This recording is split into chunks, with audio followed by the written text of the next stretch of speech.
Hello everyone, কেমন আছো তোমরা সবাই? আশা করছি অনেক ভালো আছো। আমিও অনেক ভালো আছি। দেখো সকালবেলা আরেকটা নতুন ভিডিও নিয়ে চলে এসেছি। চলো ব্লগটা শেষ পর্যন্ত দেখতে থাকো। এই দেখো সকাল তো হয়ে গেছে, ঠিক আছে। ওয়েদারটা কিন্তু বেশ ভালো, আর একটু ঠান্ডা ঠান্ডা লাগছে, অতটাও ঠান্ডা পড়ছে না। এখন তো বাকি আছে শীত। তো দেখো এখানে কিন্তু আমি ব্রাশ করে নিচ্ছি ভালো করে, সেটাও তোমাদের সঙ্গে একটু তুলে ধরলাম।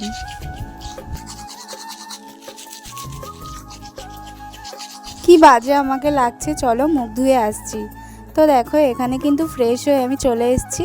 এটা কি গান কেউ কমেন্টে কি বলতে পারবে? তো এই গানটা করছিলাম। তো চলো মুখটা ভালো করে মুছে নিই। দেখো ঘেমে স্নান হয়ে গেছি কিন্তু আমি।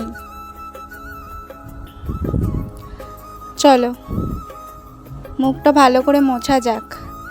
আজকে কিন্তু রাস্তায় যেতে হবে। তো রাস্তায় কি আনতে যাচ্ছি, কার সাথে যাচ্ছি, অবশ্যই এই ব্লগে তোমরা দেখতে পাবে।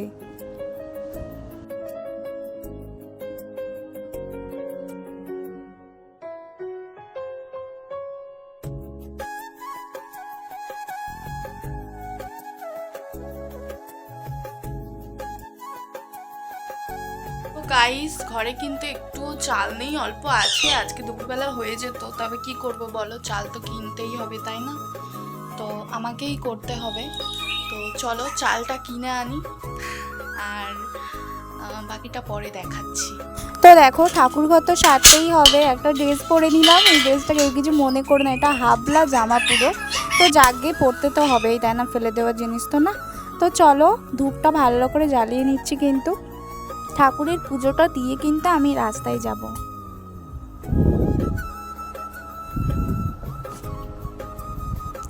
তারপরে আর কি শাক ঘন্টা কিন্তু আমি বাজিয়ে নিচ্ছি।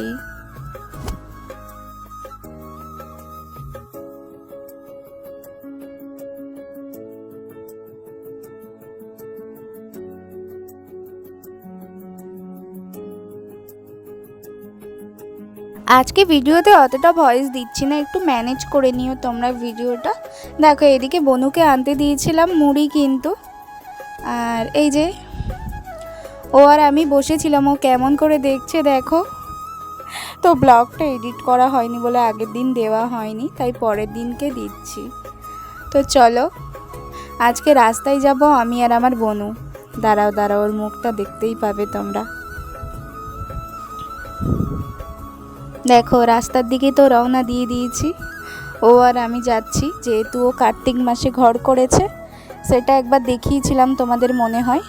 আর সেই জন্য ফুল পাইনি বলে ফুল আনতে যাচ্ছে, বাট রাস্তাতেও ফুল পাইনি, ঠিক আছে। চলো রাস্তাতে তো চলে গেছি।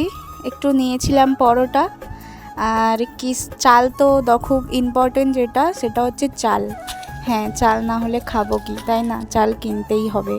তো গাইস এই চাল কিন্তু অনেক টাকা নিয়ে নিয়েছে, তাই না? সব কিছু কিনে খাওয়া, আর এখন কিন্তু রেশন দেয়নি। দেখো এদিকে এনেছিলাম একটু চিংড়ি এনেছিলাম, আর একটু মাছের ডিম এনেছিলাম, আর পরোটা ঘুগনি।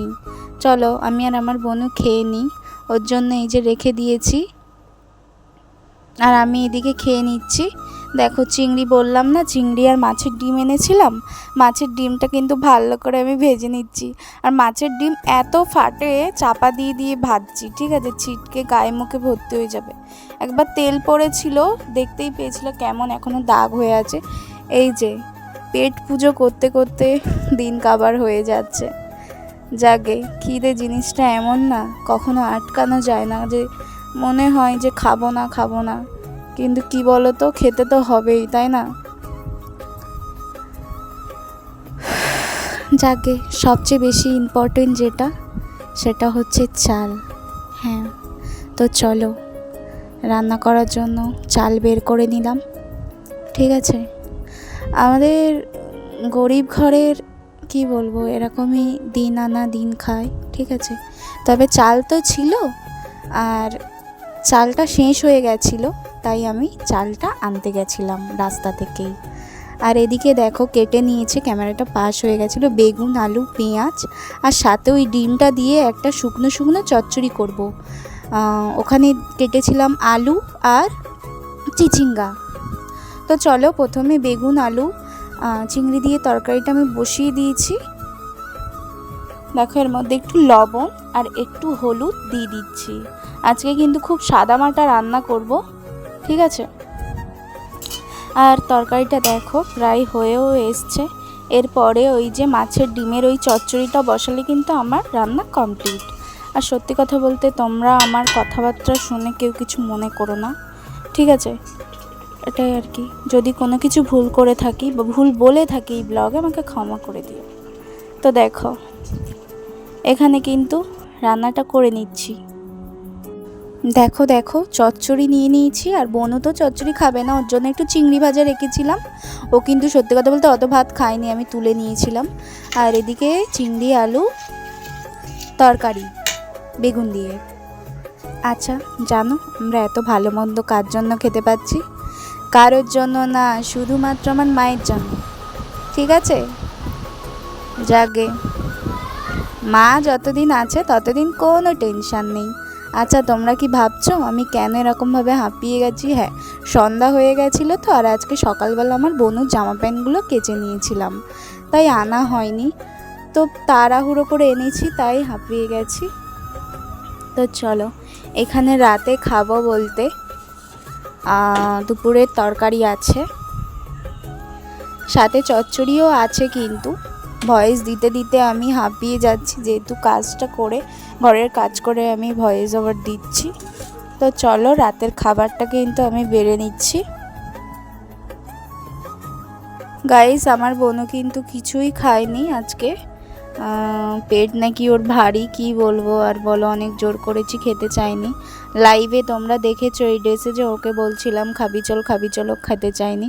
তো চলো আজকের ব্লগটা কেমন হয়েছে বলো, আর চলো tata bye bye, good night, ভালো থাকবে তোমরা।